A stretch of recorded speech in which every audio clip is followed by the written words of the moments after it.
Mga Lodi, wala na po si Jiwon. Siya po yung kasama namin po sa bundok nung panahon na unang nag-vlog po kami sa bundok, mga Lodi. Wala na po siya, bumigay na po siya. Ayan po, mga Lodi.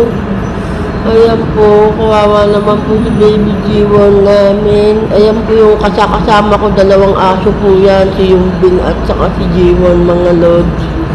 Ayan, Lord, wala na po siya. Umalis lang po si Mama. Pagbalik niya po, ayan po, wala na. Bumigay na po si Jiwon.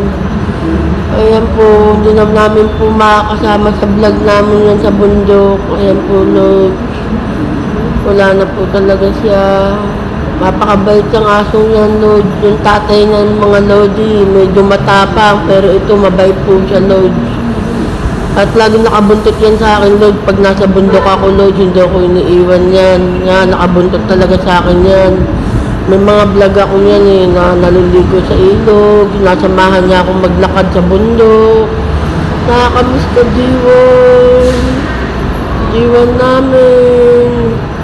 Baba, Jiwon. Alam po, Jiwon, ikaw yung sumalo sa mga sakit-sakit namin dito sa bahay, Jiwon. Alam ko yun, Jiwon. Tapos na ang paghihirap mo ngayon, Jiwon. Ayan na si Jiwon, mga lords. Wala na po talaga sang buhay. Ayan po. Mga lords, sino po bang naniniwala sa pag may sakit sa pamilya mo, tapos ipapasa mo sa mga hayop ang mga sakit-sakit namin? 2 linggo ang pagitan, nagsabi ako na ipapasa ko sa hayop na sinabi ko pa sa mga hayop na alaga pa ni Mama may mamamatay. Ito na nga nangyari na, mga lords.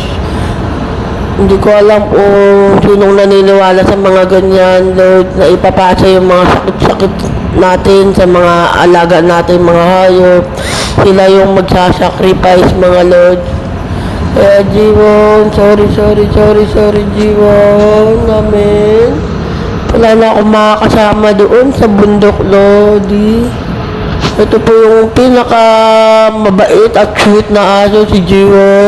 Tandang-tanda ko pa yung sinabi ko kay Boss Nicky nyo na may mawawala sa alaga ni Mamang Hayop. Ayan na po, mga Lords. Meron na po talaga. Ayan po, lahat po ng sinabi ko nagkatotoo po, mga Lord. Matagal na po yan pag may sinasabi akong may mawawala sa mga alaga namin. Talaga naman sinasalo niya yung mga sakit-sakit namin, mga Lord. Pero okay naman. Gumagaling naman po kami, mga Lords. Ayan, wala na po si Jiwon, mga Lords. Wala na po siya. Hindi na namin makakasama sa bundok, mga Lodi.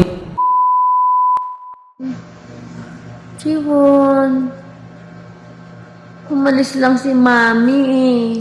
Uy. Jiwon, ano? Ano na iniwan, Mami? Jiwon, ba't kasi namutla ka?